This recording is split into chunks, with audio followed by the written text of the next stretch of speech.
Hello दोस्तों, राधे राधे। कैसे हो आप लोग? आशा करता हूँ आप लोग अच्छे होंगे, मस्त होंगे, स्वस्थ होंगे और अपने एग्जाम की प्रिपरेशन अच्छे से कर रहे होंगे। दोस्तों, जैसा कि आप लोग जानते हैं, बोर्ड की एग्जाम में मात्र 1 महीने बच गए हैं। तो सभी बच्चे अपनी प्रिपरेशन को अच्छे से कर रहे होंगे। बहुत सारे बच्चे परेशान होंगे कि पेपर कैसे आएगा, पेपर में कैसे हम अच्छे स्कोर करें। तो दोस्तों, मैं आप लोग के लिए लेकर आया हूं एक मॉडल पेपर जो कि 2024-2025 वाले बच्चों के लिए बहुत ही काफी बेहद और मोस्ट इंपॉर्टेंट क्वेश्चंस हैं और पेपर में ऐसे ही क्वेश्चंस आएंगे।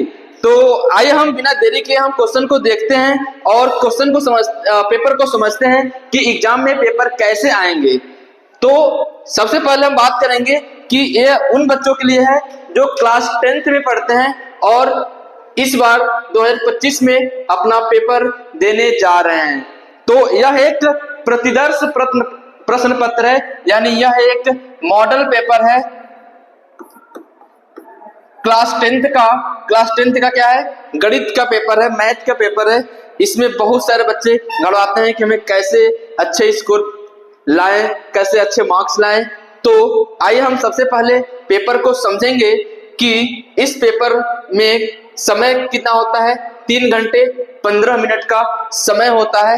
निर्देश क्या है? प्रारंभ में 15 मिनट पर परीक्षार्थियों को प्रश्न पत्र पढ़ने के लिए निर्धारित है।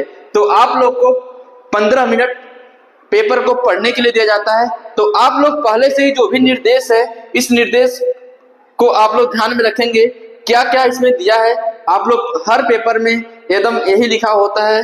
तो आइए हम पढ़ते हैं। पहला क्या निर्देश है?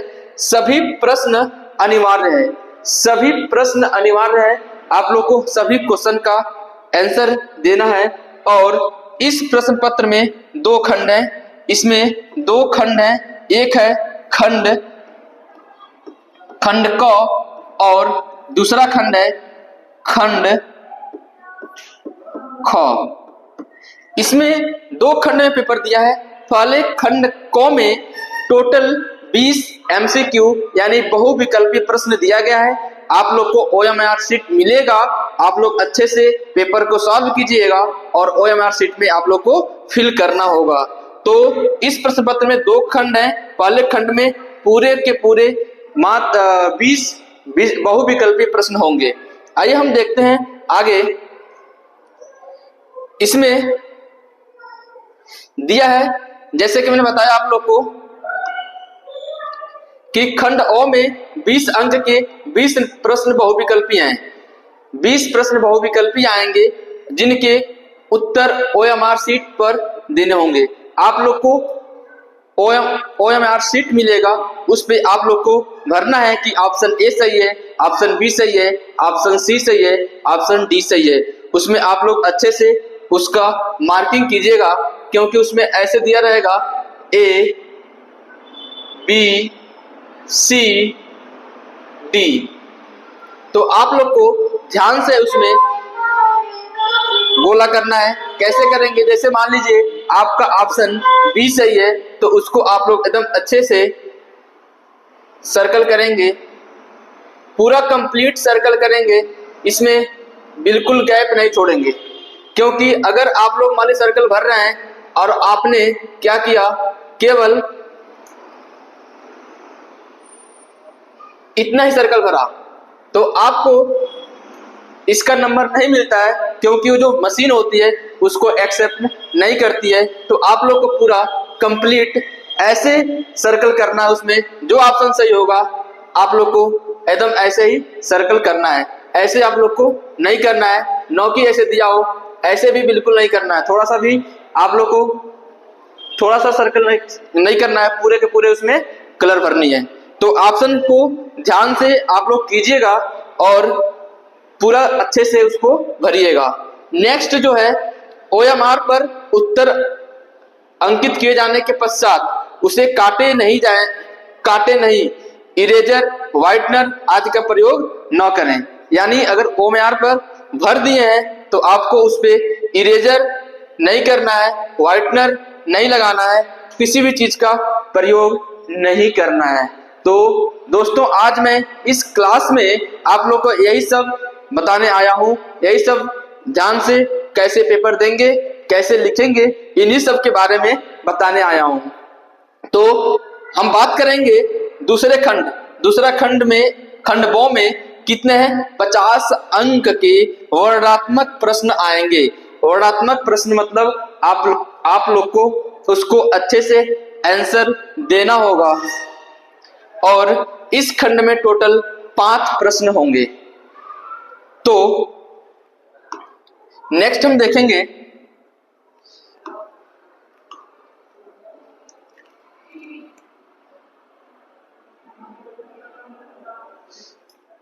इसमें दिया है प्रत्येक प्रश्न के प्रारंभ में स्पष्टतः लिख दिया गया है कि उसके कितने खंड करने हैं। आप लोग को पहले लिख दिया गया है कि आप लोग को कितने क्वेश्चंस करने हैं, उसी हिसाब से आप लोग क्वेश्चन कीजिएगा। प्रश्नों के अंक उनके सम्मुख अंकित हैं, यानी जो क्वेश्चन दिया रहेगा उसके सामने वह क्वेश्चन कितने नंबर का है उसमें आप लोग को दिया रहेगा। तो आप लोग उसी हिसाब से क्वेश्चन को कीजिएगा, कितने मार्क्स का है उस पर ज्यादा ध्यान दीजिएगा। दिया है प्रश्न, प्रथम प्रश्न से आरंभ कीजिए और अंत तक करते जाइए, उस पर समय नष्ट मत कीजिए। आपको मतलब कहने का मतलब है यदि कोई क्वेश्चन नहीं आता है तो आप लोग को उस पर समय वेस्ट नहीं करनी है। जो क्वेश्चन आ रहे हैं सबसे पहले हम उस क्वेश्चन को सॉल्व कर लें और फिर हम आगे बढ़ते जाएं। अगर लास्ट में समय बचता है तो उन क्वेश्चन को भी ध्यान दें, और यदि आता है तो पूरी कोशिश करें उस क्वेश्चंस को भी कर लें। तो दोस्तों, ये था आप लोग के सामान्य निर्देश कि आपके इस पेपर में कितने क्वेश्चंस आएंगे और कितने नंबर के होंगे। सारे जवाब आपको मिल गए। मात्र 15 मिनट में ये सब पढ़ना होता है, बाकी समय बच जाता है तो आप क्वेश्चन भी पढ़ सकते हैं। तो आप लोग पहले से ही ये सारी चीजें पढ़ के जाइएगा। और आप लोग को पता है कि इसमें मात्र पहले खंड में मात्र 20 MCQ होंगे और खंड ब में आपको 5 क्वेश्चन होंगे जो कि उसे सॉल्व करने होंगे। आइए दोस्तों, हम अब क्वेश्चन को देखते हैं। क्वेश्चन कहां से आ रहे हैं, किस चैप्टर से आ रहे हैं, उस पर हम फोकस करेंगे, ताकि अभी 1 महीना बचा है तो अपना पूरा जी जान लगा दीजिए ताकि आप लोग एग्जाम में अच्छे मार्क्स प्राप्त कर सकें, अपने एरिया, अपने जिले, अपने माता पिता का नाम रोशन कर सकें और अच्छे अपने प्रदेश का नाम रोशन कर सकें। आइए हम देखते हैं खंड अ। खंड अ में पूरा 20 बहुविकल्पीय प्रश्न है।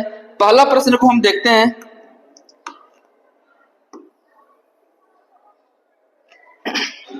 पहला प्रश्न में आप लोग को दिया है कि किन्हीं दो संख्याओं का एलसीएम 60 और एचसीएफ कितना है? 3 है। तो एक संख्या 12 है तो दूसरी संख्या क्या होगी? इसमें जो यह एक जो दिया है ये नंबर है, एक जो क्वेश्चन है 1 नंबर का है, तो इससे कंफ्यूज नहीं होइएगा। ये जो नंबर है 1 नंबर का है। क्वेश्चन बस इतना है कि यदि किन्हीं दो संख्याओं का एलसीएम इतना है, एचसीएफ इतना है और एक संख्या इतनी है तो दूसरी संख्या क्या होगी? आप लोग पहले चैप्टर में पढ़े होंगे कि पहली संख्या गुणी दूसरी संख्या is equal to LCM into HCF. इसमें आप लोग को दिया है कैसे करते हैं।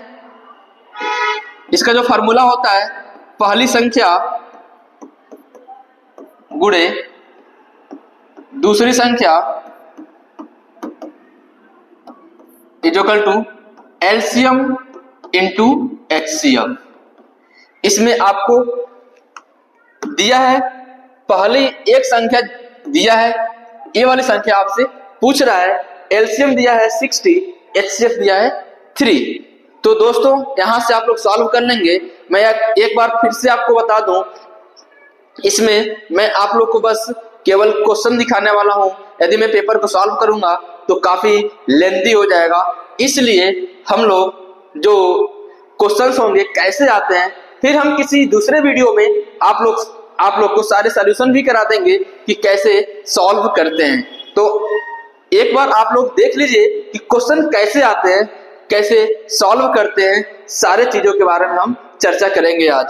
तो आज का जो नेक्स्ट क्वेश्चन है, देख रहे हैं पहला क्वेश्चन कितना इजी है। जो स्टूडेंट पढ़े होंगे ना तो पहले क्वेश्चन को यूं ही कर देंगे, कितना आसान और फार्मूला बेस्ड क्वेश्चन है। क्लास 8 में भी पढ़े होंगे, 9th में पढ़ेंगे, 10th में उसी नंबर्स उसी फार्मूले पे पहला क्वेश्चन आ गया है। तो आइए हम देखते हैं नेक्स्ट इसका क्वेश्चन देखेंगे। कह रहा है एक शून्येतर परिमेय संख्या और एक अपरिमेय संख्या का गुणनफल होता है। ऑप्शन देखिएगा, सदैव अपरिमेय, सदैव परिमेय संख्या, परिमेय तथा अपरिमेय संख्या और एक। इन सारे क्वेश्चंस को आप लोग एक बार देखिएगा, पढ़िएगा और घर पे सॉल्व कीजिएगा। हम इसके नेक्स्ट वीडियो में सारे सॉल्यूशन आप लोग को दे देंगे, आप लोग को कैसे सॉल्व करना है। हम अभी इस वीडियो में केवल देखेंगे कि कितने क्वेश्चन आते हैं और कैसे क्वेश्चंस आते हैं, और मैं लास्ट में बताऊंगा कि किस चैप्टर को अच्छे से पढ़ना है और कहां से कितने क्वेश्चन आ रहे हैं, कहां से लॉन्ग क्वेश्चन आ रहे हैं। तो आप लोग इस वीडियो में लास्ट तक बने रहिएगा, आपको लास्ट में पता चलेगा कि हमें कौन सा चैप्टर इंपॉर्टेंट है और कहां से लॉन्ग क्वेश्चन आते हैं। तो आप लोग को बताऊंगा लास्ट, यहाँ की जब लास्ट वीडियो लास्ट तक आप रुके रहेंगे तो वहां आपको पता चलेगा कि हम यहाँ से कहां से लॉन्ग क्वेश्चन आते हैं, कहां से 6 नंबर के क्वेश्चन आते हैं, कहां से बड़े बड़े क्वेश्चन आते हैं। तो ये जो नेक्स्ट क्वेश्चन है, रेखा युग्म समीकरण x + 2y - 5 = 0 और 4x + 8y - 20 = 0 के हल होंगे। तो इसको सॉल्व करेंगे तो इसको पता चल जाएगा कि इसका कौन सा हल होगा। केवल एक अद्वितीय हल है, अपरिमित रूप से अनेक हल होंगे, कोई हल नहीं और 2 हल होंगे। तो जब आप लोग सॉल्व करेंगे तो आप लोग को ये भी वैसे पता चल जाएगा। अभी हम सॉल्व करेंगे तो ज्यादा टाइम लगेगा, इसलिए हम बिना देरी किए नेक्स्ट क्वेश्चन की तरफ बढ़ते हैं। चौथा नंबर क्वेश्चन कह रहा है कि वह सबसे बड़ी संख्या जिसमें 70 और 125 को विभाजित करने पर शेषफल क्रमशः शेषफल 5 और 8 प्राप्त होता है। तो इस क्वेश्चन को भी सॉल्व कीजिएगा। नेक्स्ट क्वेश्चन की तरफ पढ़ते हैं। इसमें कह रहा है 3 के प्रथम 5 गुणजों का योगफल है। बहुत ही आसान क्वेश्चन है, इसको भी एक बार आप लोग वीडियो को पॉज करके घर पे क्वेश्चन को सॉल्व कीजिएगा। हम नेक्स्ट वीडियो में इसके आंसर भी करा देंगे। नेक्स्ट बढ़ते हैं नेक्स्ट क्वेश्चन पे। इसमें कह रहा है कि द्विघात समीकरण 2x² - 4x + 3 = 0 के बारे में निम्न कथनों पर विचार कीजिए। तो इसमें 4 ऑप्शन दिए गए हैं, इस चारों ऑप्शन को ध्यान से देखेंगे और कौन सा ऑप्शन सही है उस पे टिक करेंगे, उस पे अपने OMR शीट में सर्कल करेंगे ध्यान से। नेक्स्ट हम आगे बढ़ते हैं।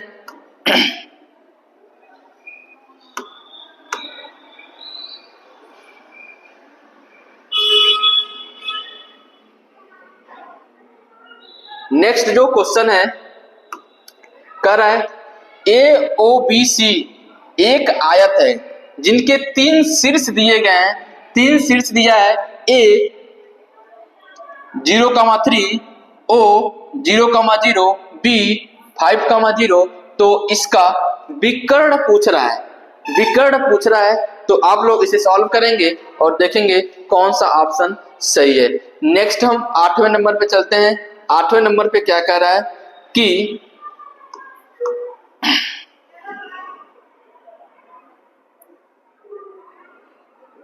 8वें नंबर पे जो क्वेश्चन है कह रहा है यदि समीकरण x² + kx - 5/4 = 0 का एक मूल 1/2 है तो k का मान ज्ञात कीजिए।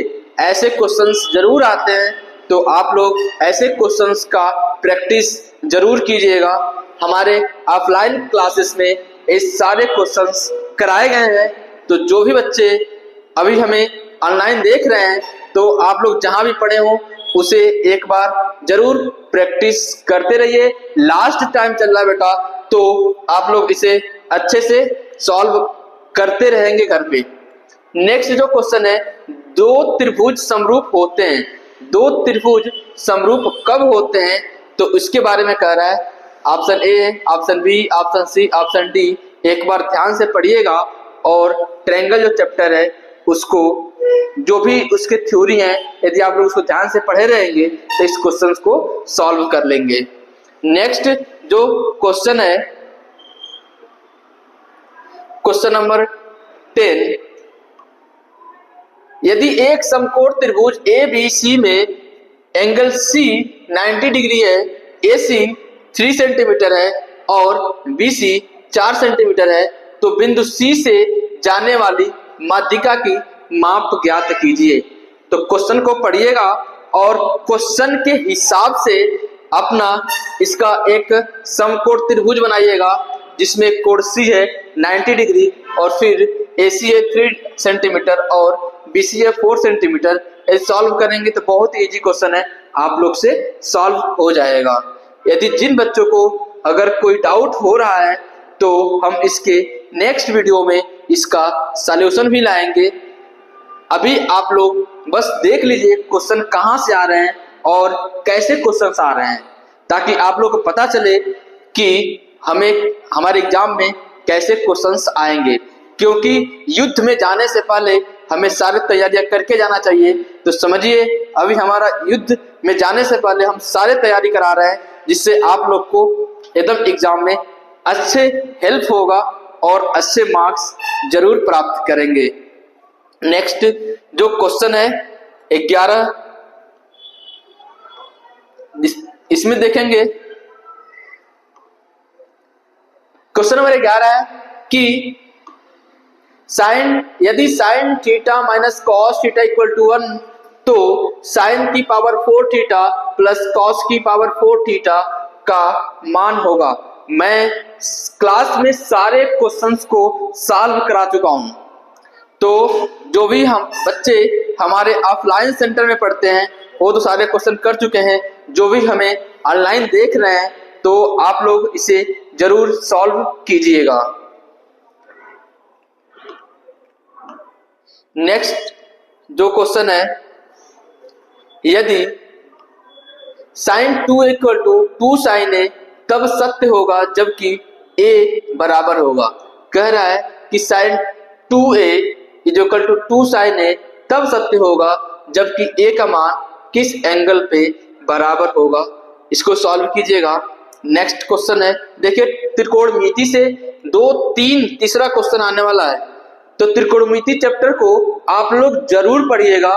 त्रिकोणमिति चैप्टर में जैसे मान लीजिए एक क्वेश्चन है कि यदि 4 tan थीटा इक्वल टू 3 है, तो 4 sin theta minus cos theta upon 4 sin theta plus cos theta का मान ज्ञात कीजिए। ये बहुत ही आसान सवाल है, यदि आप लोग सॉल्व करेंगे तो हो जाएगा। कैसे, आइए हम थोड़ा सा हिंट देते हैं। इस सवाल में कह रहा है कि 4 tan थीटा इक्वल टू 3 है। ऐसे क्वेश्चन जरूर पढ़ के जाइएगा, एमसीक्यू में भी आ सकता है और अपने 2 नंबर के सवाल में भी आ सकता है। कह रहा है कि 4 tan थीटा इक्वल टू 3 है, तो भाई मुझे इसका मान किसके बराबर होगा। तो यहाँ से हमें एग्जैक्ट वैल्यू नहीं पता है, तो हम यहाँ से कह सकते हैं कि tan थीटा इक्वल टू 3/4 है। तो यहाँ से tan आप लोग को पता होगा जो रेशियो होता है, आप लोग को मैंने हिंदी मीडियम वाले बच्चों को बताया था, लाल बट्टे कक्का। तो ये जो अनुपात होता है साइन का होता है, ये जो होता है कॉस का होता है, ये जो होता है tan का होता है। इसी के उल्टा अगर मैं बात करूं तो ये कॉट का होगा, ये सेक का होगा और ये वाला कोसेक का अनुपात होगा। तो यहाँ पे बात की जा रही है किसकी, कि tan थीटा की बात की जा रही है। tan थीटा बराबर क्या हो जाएगा, लंब बट्टे आधार, लंब बट्टे आधार, यानी 3 क्या हो जाएगा, लंब हो जाएगा, 4 क्या हो जाएगा, आधार हो जाएगा। तो लंब और आधार आपको पता है, तो आप लोग इससे कर्ण ज्ञात कर लेंगे, यानी हाइपोटेनस ज्ञात कर लेंगे, फाइंड कर लेंगे, फिर इसमें उस वैल्यू को पुट करेंगे तो आंसर आ जाएगा। तो फिर से मैं बताना चाहूंगा कि देखिए यहाँ पे हम आज क्वेश्चन को सॉल्व कराने नहीं आए हैं। यदि हम क्वेश्चन को सॉल्व कराएंगे तो वीडियो काफी बड़ी हो जाएगी, 3 से 4 घंटे की वीडियो हो जाएगी। तो इसीलिए जो क्वेश्चंस कैसे आ रहे एग्जाम में, हम उस क्वेश्चन पे चर्चा करने आए हैं कि कैसे क्वेश्चंस आते हैं, ताकि आप लोग, अभी मात्र 1 महीना बचा है तो घर पे आप लोग प्रैक्टिस करते रहिए। तो आइए हम बढ़ते हैं नेक्स्ट क्वेश्चन पे। इसका जो क्वेश्चन नंबर 14 है, देखिए 14 नंबर क्वेश्चन भी त्रिकोणमिति से ही पूछा है। तो आप लोग देख रहे हैं, तो त्रिकोणमिति है, काफी बेहद इंपॉर्टेंट चैप्टर बनता है क्लास 10th में और बहुत ही इजी है। 2-3 कंसेप्ट हैं, उसको यदि आप लोग पढ़ लेते हैं तो त्रिकोणमिति के सारे क्वेश्चंस को सॉल्व कर लेंगे। तो आइए हम देखते हैं, sec a plus tan a into 1 minus sin a का मान होगा। यदि इसको आप सॉल्व करेंगे, पुट करेंगे तो आप लोग का आंसर इजीली आ जाएगा। देखिए ये MCQ क्वेश्चन है तो ज्यादा लेंदी क्वेश्चंस नहीं होंगे। आप लोग जैसे ही उस क्वेश्चन को सॉल्व करके आगे बढ़ेंगे वैसे ही आप लोग को आंसर मिल जाएगा। नेक्स्ट क्वेश्चन हम देखते हैं, 15वां नंबर क्वेश्चन क्या है, 15 नंबर। इसमें कह रहा है यदि त्रिज्या 8 सेंटीमीटर वाले एक वृत्त के एक त्रिज्यखंड का कोण थीटा है तो त्रिज्यखंड का क्षेत्रफल होगा। तो त्रिज्यखंड का क्षेत्रफल क्या होगा, आप लोग इसे सॉल्व करेंगे, देख लीजिएगा। नेक्स्ट जो क्वेश्चन है, देखिए जो नेक्स्ट क्वेश्चन है, टोटल 20 MCQ होगा। तो अभी हम लोग 16वें नंबर पे पहुंचे हैं। तो भाई हम लोग किसी दूसरे बात पे न चर्चा करते हुए हम सोच रहे हैं कि वीडियो जल्दी से कम समय में आप लोग को ज्यादा क्वेश्चन दिखा पाए। तो आप लोग बस क्वेश्चन को समझते रहिए, देखते रहिए और क्वेश्चन वीडियो को पॉज करके आप लोग बाद में सॉल्व कर लीजिएगा। नेक्स्ट जो क्वेश्चन है 16 नंबर, इसमें कह रहा है कि एक सुराही निम्नलिखित का संयोजन है। जो सुराही होती है ना, सुराही कैसे होता है, किसमें क्या क्या होता है, कि वह एक गोला और एक बेलन होता है, उसमें कि एक अर्धगोला और एक बेलन होता है, कि 2 अर्धगोले होते हैं, कि एक बेलन और एक शंकु होता है। वह किस आकृति का होता है, बहुत ही गजब का क्वेश्चन पूछा है कि एक सुराही की संयोजन किससे होता है, यानी एक सुराही की संयोजन। आप लोग सुराही देखे होंगे, यदि आप लोग सुराही देखे होंगे तो वहां से आप लोग पता कर लेंगे कि उसका आकृति कैसे होती है, बेलन की आकृति की होती है कि शंकु की आकृति की होती है, वो किससे मिलकर बना होता है। बहुत ही लाजवाब क्वेश्चन है बेटा। तो आगे हम बढ़ते हैं नेक्स्ट 17 नंबर पे। इसमें 17 नंबर का रहा है 1 से 10 तक की धनात्मक विषम संख्याओं का माध्य होगा। सांख्यिकी क्वेश्चन आ गया भाई, सांख्यिकी का क्वेश्चन आ गया। यहां से हम लोग सॉल्व करेंगे 1 से 10 तक के धनात्मक विषम संख्याओं का माध्य क्या होगा। आप लोग को पता होगा माध्य कैसे ज्ञात करते हैं। देखिए सांख्यिकी चैप्टर में मात्र 3 कंसेप्ट को पढ़ना है भाई।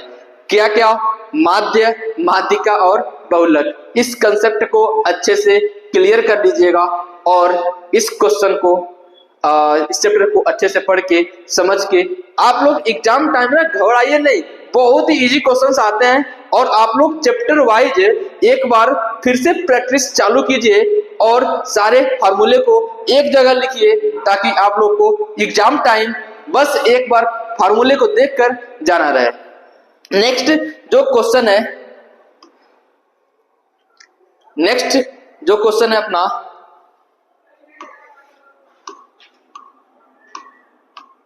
क्वेश्चन नंबर 18 क्वेश्चन क्या कह रहा है, 18 क्वेश्चन में कह रहा है आंकड़ों 13, 15, 16, 17, 19, 20 की माध्यिका ज्ञात कीजिए।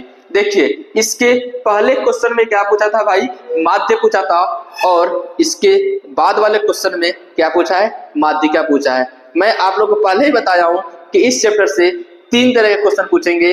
माध्य क्या होती है, माध्यिका क्या होती है और बहुलक क्या होता है, कैसे फाइंड करते हैं, आप लोग को सारे क्वेश्चंस कराया गया है। तो बस आप लोग को एक बार प्रैक्टिस करने की आवश्यकता है। लास्ट टाइम में हमें एक बार प्रैक्टिस बहुत ही जरूरी होता है। तो सारे चैप्टर को टाइम टेबल बनाकर, अभी एग्जाम में मात्र 1 महीने बचे हैं, तो आप लोग उसे अच्छे से सॉल्व करते रहिए। अपना जो नेक्स्ट क्वेश्चन है, क्वेश्चन नंबर 19, इसमें कह रहा भाई कि यदि कुछ प्रेक्षणों का माध्य 27 है, तब बहुलक 45 है, तब माध्यिका क्या होगी, तब माध्यिका क्या होगी। इसमें देखिए माध्य, माध्यिका और बहुलक तीनों को घुसेड़ दिया है, यानी तीनों क्वेश्चन इसके एक रिलेशन होता है, इन तीनों में एक रिलेशन होता है, उस रिलेशन से डायरेक्ट ए फार्मूला बेस्ड क्वेश्चन है। यानी आप लोग देख रहे हैं त्रिकोणमिति से भी 3-4 एमसीक्यू पूछा था और सांख्यिकी चैप्टर से भी लगातार 3 क्वेश्चन पूछा है।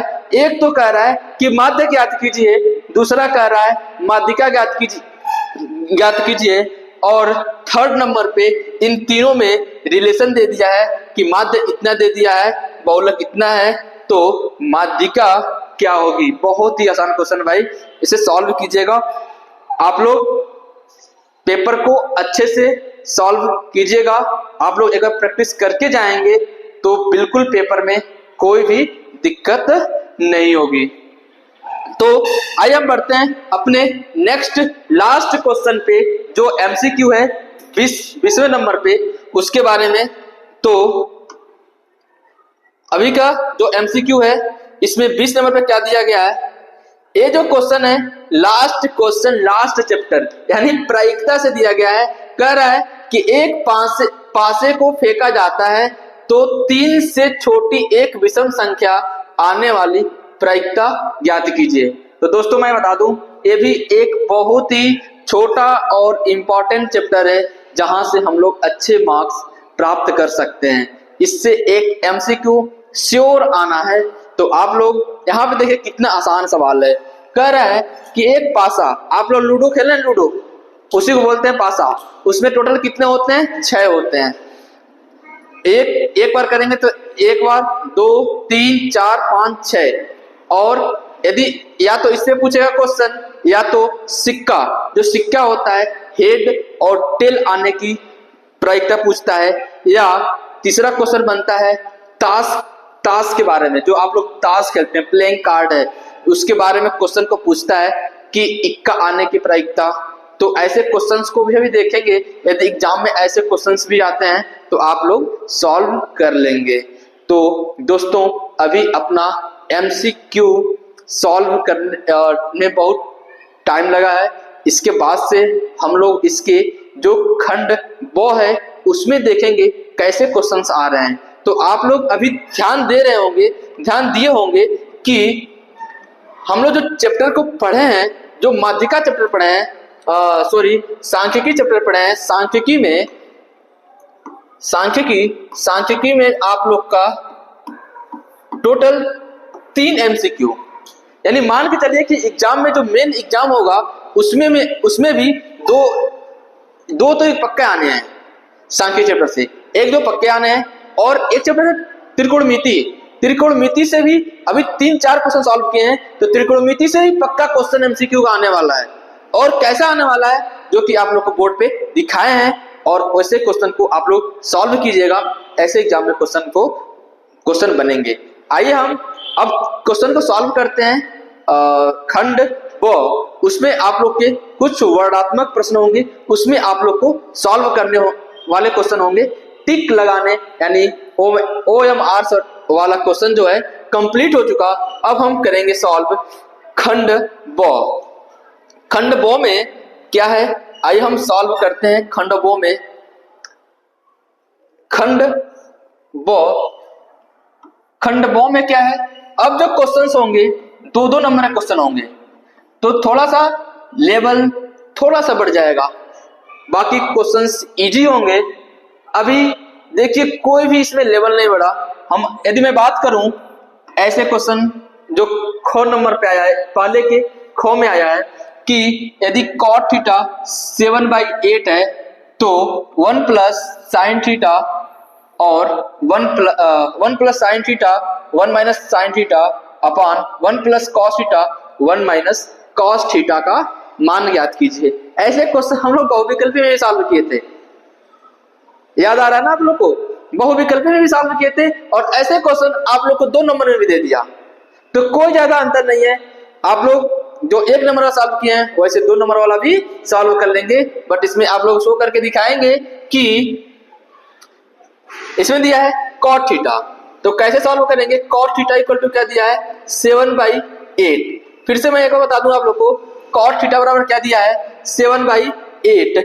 तो यहां से आप लोग फाइंड कर लेंगे।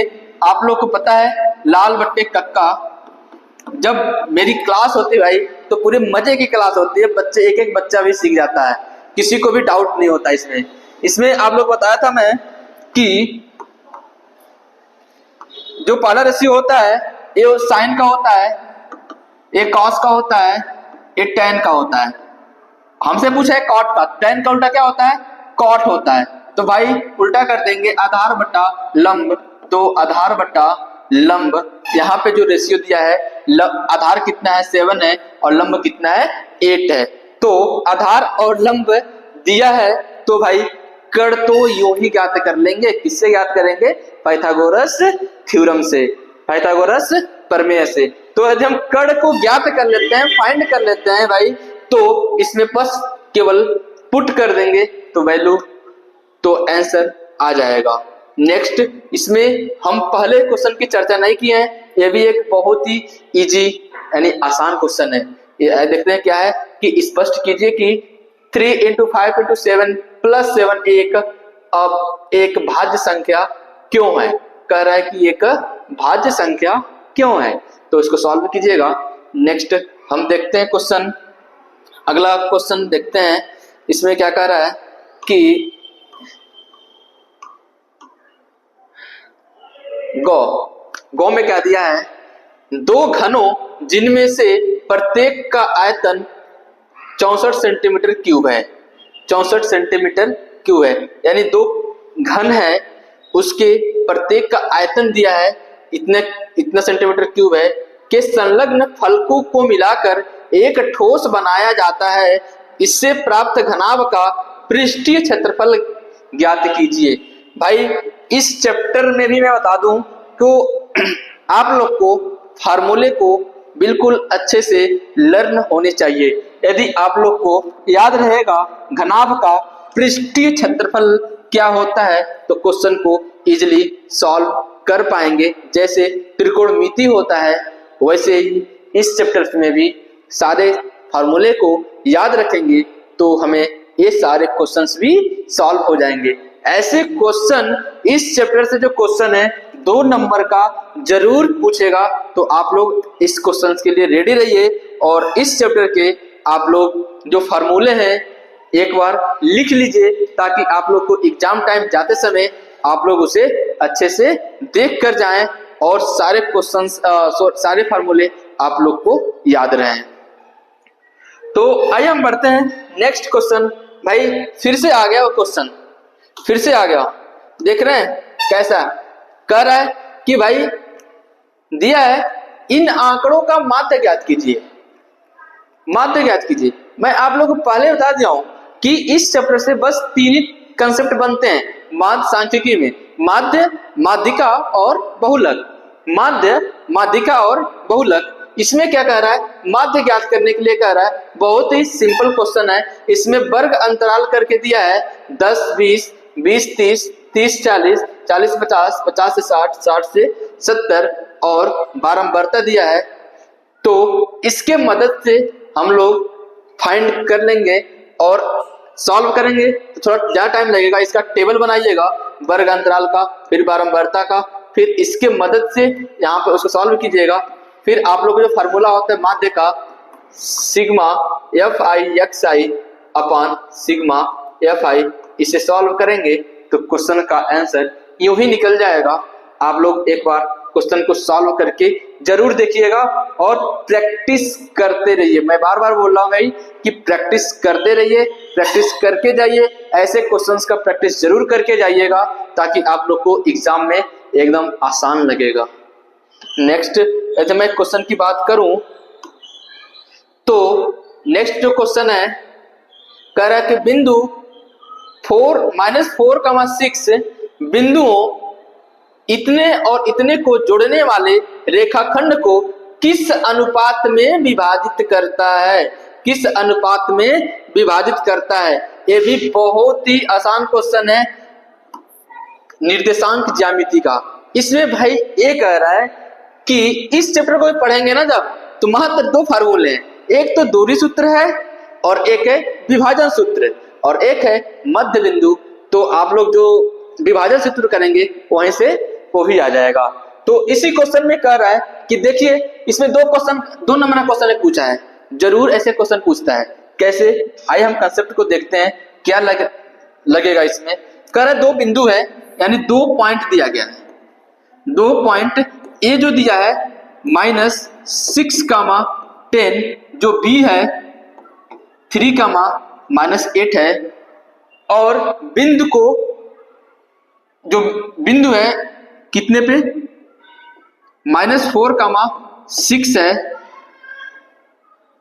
जोड़ने वाले रेखाखंड को किस अनुपात में विभाजित कर रहा है, यानी किस अनुपात में, यानी m1 और m2 का वैल्यू पूछ रहा है।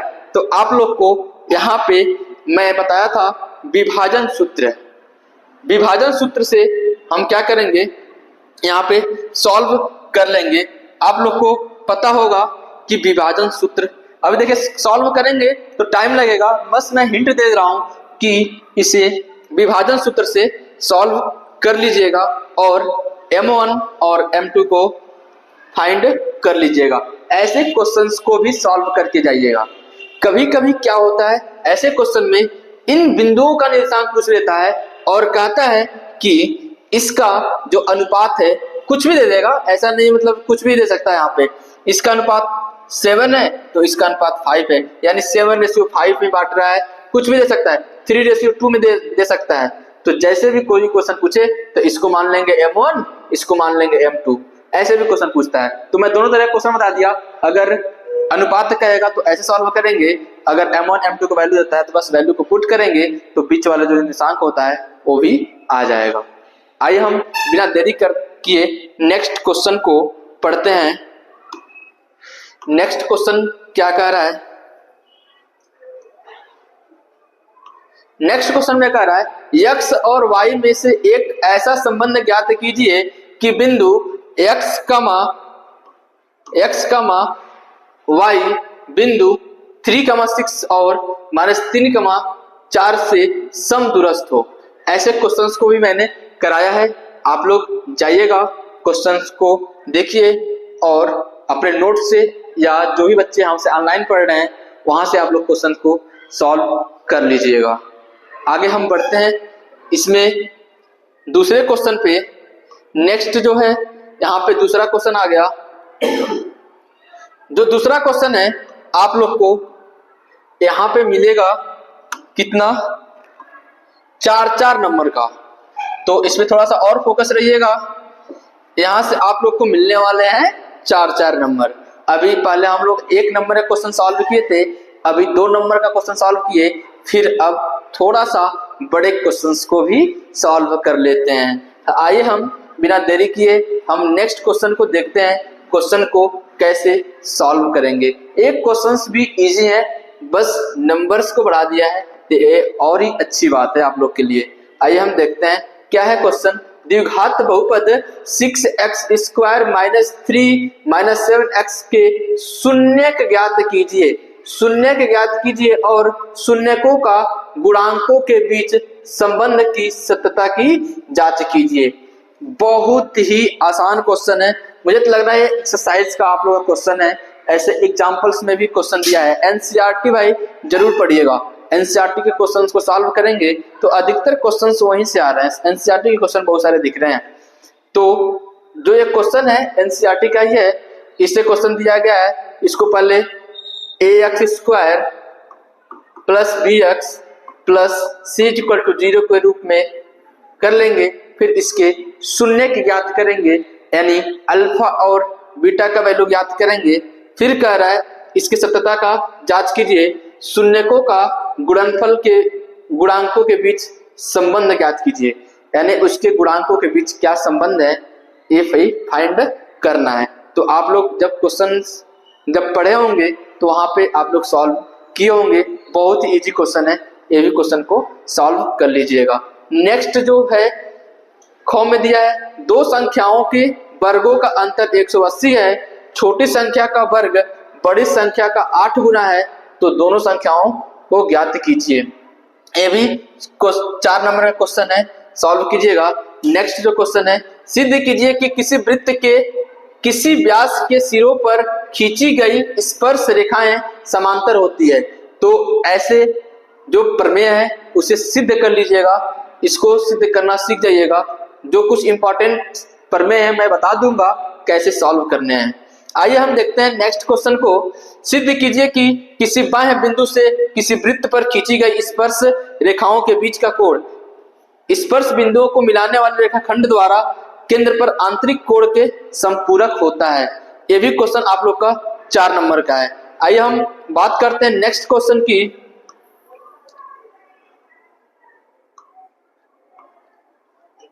नेक्स्ट क्वेश्चन है, ये जो है आप लोग का कौन सा क्वेश्चन है, प्रायिकता से क्वेश्चन है। प्रायिकता से देखिए एक एमसीक्यू भी आया था और एक 4 नंबर वाला भी क्वेश्चन आया है। ये जो क्वेश्चन आया ना भाई, मैंने अभी 2-3 दिन पहले टेस्ट लिया था, उसमें एक क्वेश्चन दिया था, सेम आप लोग का एनसीईआरटी का ही क्वेश्चन है। तो इसमें कह रहा है एक थैले में 3 लाल और 5 काली गेंदे हैं, तो टोटल कितने गेंदे भाई, 8 गेंदे हो गई। इस थैले में से एक गेंद यादृच्छा निकाली जाती है, तो इसकी प्रायिकता क्या है। यदि गेंद सबसे पहले लाल होने की प्रायिकता ज्ञात करना है और लाल नहीं हो उसकी प्रायिकता ज्ञात करनी है। तो भाई बहुत ही आसान क्वेश्चन है, जो बच्चे थोड़ा सा भी सीरियस होंगे ना इस सारे क्वेश्चंस को सॉल्व कर लेंगे। नेक्स्ट आइए हम सॉल्व करते हैं। देखिए भाई टाइम कम है, टाइम बहुत ज्यादा लग जाएगा, इसीलिए मैं क्वेश्चंस को सॉल्व नहीं करा रहा हूं। बस यहाँ पे मैं आप लोग के लिए एक रिव्यू लेकर आया हूं कि क्वेश्चन कैसे आते हैं और कहां से आते हैं। तो आप लोग लास्ट तक बने रहिएगा, लास्ट में बताऊंगा कौन सा चैप्टर कितना ज्यादा इंपॉर्टेंट है और कौन सा चैप्टर हमें पहले पढ़ना चाहिए और कौन सा चैप्टर थोड़ा बाद में पढ़ेंगे तो ये काम चल जाएगा। पढ़ना तो भाई सब है, लेकिन अगर टॉपर बनना है तो पढ़ना सब है। अगर पास करने के लिए तो 2-4 चैप्टर हैं जो पढ़ लेंगे तो पास हो जाएंगे। नेक्स्ट जो है 4 नंबर क्वेश्चन है, इसमें क्या कह रहा है, देखिए ये भी क्या है, ये जो क्वेश्चन है सांख्यिकी के क्वेश्चन फिर से आ गया। तो देख रहे हैं सांख्यिकी का क्वेश्चन जो है 1 नंबर में भी आया था, 2 नंबर में भी आया था और 4 नंबर में भी आ गया। तो यहां से ये देखने को मिलता है ना, इस मॉडल पेपर को सॉल्व करने से पता चलता है कि हमें क्वेश्चन आखिर कहां से बनते हैं, कौन सा चैप्टर ज्यादा इंपॉर्टेंट है और कहां से ज्यादा पढ़ना चाहिए। तो इस चैप्टर को आप लोग यदि अच्छे से कर लेते हैं तो मान के चलिए कि 8 नंबर तक पक्का कर लेंगे, 7-8 नंबर, 8 नंबर तो पक्का आ जाएगा। क्योंकि देखिए 4 नंबर यहाँ पे है, इसके पहले और 2 नंबर का था, फिर 2-3 नंबर एमसीक्यू में भी था। तो इसमें क्या कह रहा है, यदि दिए गए बंटन का माध्यक दिया है 28.5 है, यदि बारंबारताओं का योग 60 है तो x और y का मान ज्ञात कीजिए। इसमें फिर से दिया गया क्वेश्चन, एक वर्ग अंतराल दिया गया है और बारंबारता दी गई है। यहाँ से एक टेबल बनाएंगे, सारणी बनाएंगे और क्वेश्चन को सॉल्व करेंगे। नेक्स्ट जो क्वेश्चंस हैं, अब हम बात करेंगे क्वेश्चन नंबर 3 की। देखिए सेकंड क्वेश्चन हो गया और क्वेश्चन नंबर हम बात करेंगे 3 की। 3 में क्या करेंगे, 3 में 6 नंबर का क्वेश्चन आ गया भाई, 6 नंबर का। तो आप लोग थोड़ा सा और सतर्क हो जाइए और देखिए क्वेश्चंस कहां से आ रहे हैं उसको एकदम पढ़ के जाना, उसको एकदम फोड़ देना है। उस चैप्टर को जहां से क्वेश्चन आ रहा है ना उसको तो उस चैप्टर को एकदम अच्छे से पढ़ना है ताकि लॉन्ग क्वेश्चन वहीं से बनते हैं। देखिए क्या है, लॉन्ग क्वेश्चन कहां से बनेंगे, इसमें क्या कर रहा है कि ये 6 नंबर का क्वेश्चन है, ध्यान दीजिएगा। और इसमें क्या करना है, अथवा में करके आ रहा है। एक तो या तो ए वाला क्वेश्चन कीजिए या तो ए वाला क्वेश्चन कीजिए। इसमें क्या कर रहा है, दो अंकों की एक संख्या एवं उनके अंकों का उलटने पर बनी संख्या का योग 66 है। यदि संख्या के अंकों का अंतर 2 हो तो संख्या ज्ञात कीजिए और ऐसी संख्याएं कितनी हैं। बहुत ही आसान क्वेश्चन है, सॉल्व करेंगे तो इजीली हो जाएगा। इसमें कह रहा है 5 वर्ष पूर्व नूरी की आयु सोनू की आयु की 3 गुनी थी। 10 वर्ष पश्चात नूरी की आयु सोनू की आयु की 2 गुनी हो जाएगी। नूरी और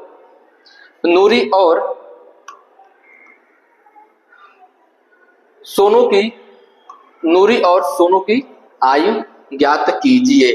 तो ऐसे क्वेश्चंस भी प्रैक्टिस कर लीजिएगा जो आयु से रिलेटेड होता है। ऐसे क्वेश्चंस भी देखने को मिलते हैं, तो आप लोग ऐसे क्वेश्चंस को भी सॉल्व कीजिएगा। आगे हम नेक्स्ट क्वेश्चन चौथे नंबर पे बढ़ते हैं।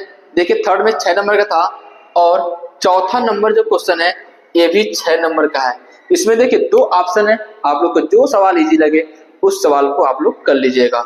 चौथा नंबर है, इसमें ए आप लोग के त्रिकोणमिति के कुछ अनुप्रयोग चैप्टर से, इस चैप्टर को आप लोग अच्छे से पढ़ के जाइएगा। मात्र इससे एक ही क्वेश्चन आएगा और लॉन्ग क्वेश्चन में आ सकता है। लॉन्ग क्वेश्चन में ही आया है 6 नंबर का। आप लोग यदि इस क्वेश्चन चैप्टर को पढ़ के जाएंगे तो एक क्वेश्चन पक्का कर लेंगे। लॉन्ग क्वेश्चन में अधिकतर बार एक क्वेश्चन को देखा जाता है। इसमें देखिए दोनों जो क्वेश्चन है उसी चैप्टर से है, त्रिकोणमिति के कुछ अनुप्रयोग इसी चैप्टर से बनाया गया है। तो आप लोग ऐसे क्वेश्चंस को पढ़ के जाइएगा, देखिए किस ट्रिक पे है, किस तरह के सवाल पूछा है, उस तरह के कंसेप्ट को जरूर पढ़ के जाइएगा। बाकी आप लोग को जो बुक में एनसीईआरटी में सारे कंसेप्ट को एक बार प्रैक्टिस करके जरूर जाना है।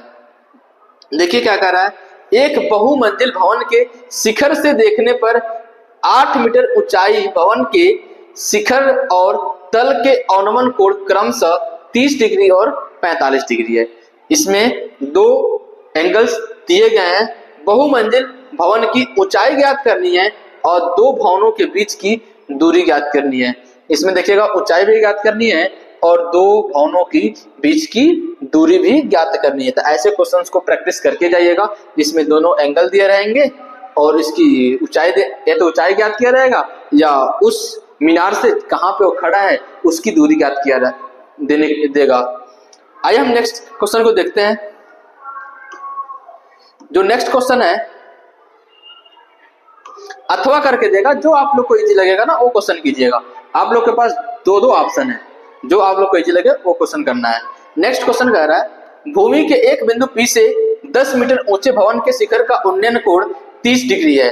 भवन के शिखर पर एक ध्वज को लहराया गया है और P से ध्वज के शिखर का उन्नयन कोण 45 डिग्री है। तो ध्वज दंड की लंबाई और बिंदु P से भवन की दूरी ज्ञात कीजिए। और इसमें अगर कहीं √3 आ रहा है भाई तो 1.732 का यूज कीजिए।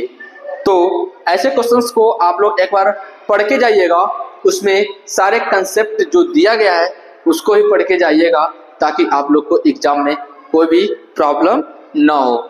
लास्ट में भाई हम एक निष्कर्ष बताऊंगा कि आप लोग को कहां से कैसे क्वेश्चंस को पढ़ना है। तो आप लोग वीडियो में लास्ट तक बने रहिएगा। यदि अभी तक बने हैं तो लास्ट अभी मात्र 10 मिनट की और वीडियो है, तो आप लोग इस पे बने रहिएगा। आप लोग लास्ट की जो बात है उससे जरूर सुन के जाइएगा ताकि हम आप लोग को बता सकें कि क्वेश्चन कहां से और कैसे आते हैं भाई, और आप लोग खुद अपने आंखों के सामने देख भी रहे हैं कि क्वेश्चन कैसे आ रहा है। तो आइए हम नेक्स्ट आगे बढ़ते हैं। लास्ट क्वेश्चन है, 5 ही क्वेश्चन आना था इसमें, तो 5वां क्वेश्चन कह रहा है, 5वें क्वेश्चन में क्या कह रहा है, लास्ट ये भी 6 नंबर का क्वेश्चन है, 6 नंबर का क्वेश्चन है। तो इसको भी देखिएगा, 6 नंबर का क्वेश्चन है। एक बर्तन एक उल्टे शंकु के आकार का है, इसकी ऊंचाई 8 सेंटीमीटर है और इसके ऊपरी जो खुला हुआ है, सिरे की त्रिज्या 5 सेंटीमीटर है, यह ऊपर तक पानी से भरा हुआ है। जब इस बर्तन में शीशे की कुछ गोलियां जिनमें प्रत्येक 0.5 सेंटीमीटर त्रिज्या वाले एक गोला है डाली जाती है, तो इसमें भरे हुए पानी का चौथाई भाग बाहर निकल जाता है। बर्तन में डाली गई शीशे की गोलियों की संख्या ज्ञात कीजिए। भाई लॉन्ग क्वेश्चन है, थोड़ा सा लेंदी होगा, बट आप लोग सॉल्व करेंगे, सॉल्व किए होंगे क्लास में। तो कह रहा है कि इसमें एक शंकु का आकार का है, 8 सेंटीमीटर ऊंचाई है और उसके ऊपर खुला हुआ है, तो उसमें 5 सेंटीमीटर की 5 सेंटीमीटर यदि ऊपर तक पानी भरा हुआ है, जब एकदम पूरा लबालब भरा हुआ पानी, जब इस बर्तन में शीशे की कुछ गोलियां हैं, शीशे की कुछ गोलियां बनाई गई हैं, जिसका जो प्रत्येक कितने सेंटीमीटर का है, 0.5 सेंटीमीटर का है, त्रिज्या वाला एक गोला है डाली जाती है। जब उसमें डालेंगे तो क्या होगा, पानी तो बाहर निकलेगा ही। तो उसमें कह रहा है भरे पानी का एक चौथाई भाग बाहर निकल जाता है, तो बर्तन में डाली गई गोलियों की संख्या बताना है। यानी कह रहा है कि भाई उसमें कितनी गोली डाली गई है। तो भाई इसमें भी थोड़ा सा कंसेप्ट है और फार्मूले हैं, तो इसका यूज करके, थोड़ा दिमाग का यूज करके सॉल्व करेंगे तो ऐसे क्वेश्चंस भी हो जाएंगे। भाई 6 नंबर का है तो थोड़ा सा दम तो रहेगा इस सवाल में, थोड़ा सा दिमाग तो लगाना ही पड़ेगा। तो लास्ट आप लोग का क्वेश्चन जो बचा हुआ है, इसमें ये भी ऐसा ही क्वेश्चन है। एक गोलाकार कांच के बर्तन की एक बेलन का आकार की गर्दन है, जिसकी लंबाई 8 सेंटीमीटर है और व्यास 2 सेंटीमीटर है, जबकि गोलाकार भाग का व्यास 8.5 सेंटीमीटर है, जिसमें भरे जा सकने वाले पानी की मात्रा मापकर एक बच्चे ने यह ज्ञात किया कि इस बर्तन का आयतन इतना है वर्ग सेंटीमीटर है। तो जांच कीजिए कि उस बच्चे का उत्तर सही है या नहीं। यह मानते कि उपरोक्त मापन अतिरिक्त मापन इतना है, जो पाई के वैल्यू इसमें 3.14 लेना है। तो दोस्तों इस तरह से सारे क्वेश्चंस जो हैं, इतने क्वेश्चन से टोटल हम बात करेंगे, इतने सारे क्वेश्चंस आए हैं। आप लोग को सारे क्वेश्चंस दिखा दिए, आप लोग सारे चैप्टर्स। तो मैं लास्ट में जो बच्चे यहाँ तक रुके हैं उनके लिए बहुत बहुत धन्यवाद। आप लोग के लिए काफ़ी हेल्पफुल है। जो बच्चे यहाँ तक देखे हैं उनको आइडिया लग गया होगा कि हमें कितने क्वेश्चंस आ रहे हैं और क्वेश्चंस कहाँ से आ रहे हैं। एक तो आप लोग खुद अपने आप देखे होंगे, एक जो लॉन्ग क्वेश्चन है, एक त्रिकोणमिति बहुत ही इंपॉर्टेंट चैप्टर है। त्रिकोणमिति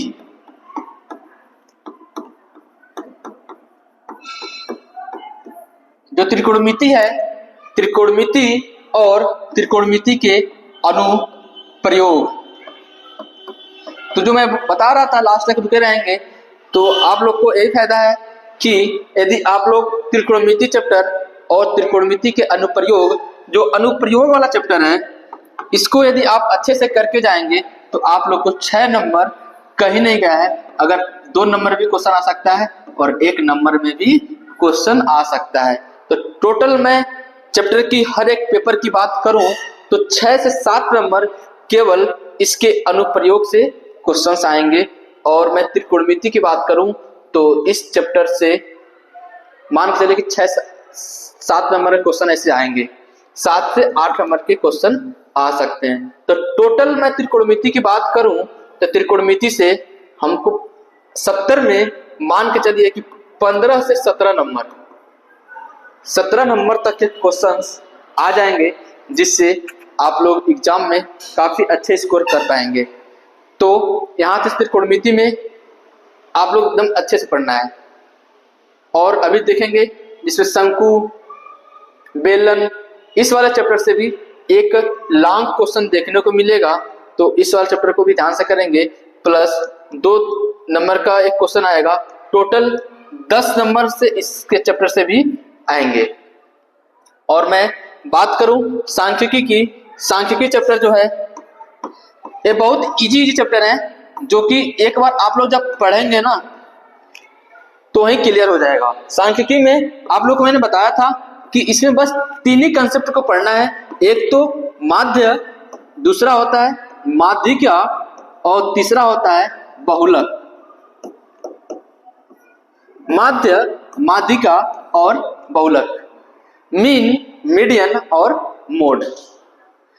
तो लास्ट समय में भाई हमें क्या करना है, लास्ट समय में पूरी जोश और जुनून के साथ, अगर आप मैथ पढ़ रहे हैं, मैथ से डर लग रहा है, तो आप लोग क्या करेंगे, डेली टाइम टेबल बनाएंगे और एक एक चैप्टर को आप लोग डे बाय डे जो आप नोट्स बनाए या उससे या डेली क्वेश्चन को प्रैक्टिस करते जाएंगे। और प्रीवियस ईयर जो क्वेश्चंस हैं, जो पिछले साल क्वेश्चंस आए हैं, मात्र 4 साल 3-4 साल का क्वेश्चन सॉल्व कर लेंगे तो आप लोग को पेपर में वहीं से क्वेश्चन आएंगे, एकदम एग्जैक्ट ऐसे ही क्वेश्चन आते हैं। यदि आप लोग का प्रैक्टिस ज्यादा रहता है, प्रैक्टिस कीजिए सारे सब्जेक्ट, केवल मैथ में नहीं, सारे सब्जेक्ट पे आप लोग टाइम टेबल बनाकर फोकस रहिए, क्योंकि एग्जाम नजदीक है और आप लोग अच्छे से क्वेश्चन को सॉल्व कीजिएगा। यदि कोई क्वेश्चंस या कोई डाउट होता है तो आप लोग कमेंट बॉक्स में जरूर कमेंट कीजिएगा, ताकि मैं उस तरह के वीडियो को बना पाऊं। आप लोग का लाइक, आप लोग का शेयर ही हमें मोटिवेट करता है कि हमें और वीडियो और अच्छे तरीके से वीडियो बनाएं और अच्छे तरीके से आप लोग को हेल्प कर पाएं। अपना मोटिव यह है कि सारे बच्चे अच्छे से पढ़ाई करें। सारे बच्चे अब अपना यूपीएस कैरियर इंस्टीट्यूट का एप्लीकेशन भी आ गया है, उस एप्लीकेशन पे भी आप लोग जाकर पढ़ सकते हैं। अभी आप लोग को वहां से क्लास नोट्स और सारे वीडियो वहां भी मिलेंगे। आप लोग यदि वहां से पढ़ते हैं, सारे चीजें आप लोग को नोट्स भी मिल जाएगा।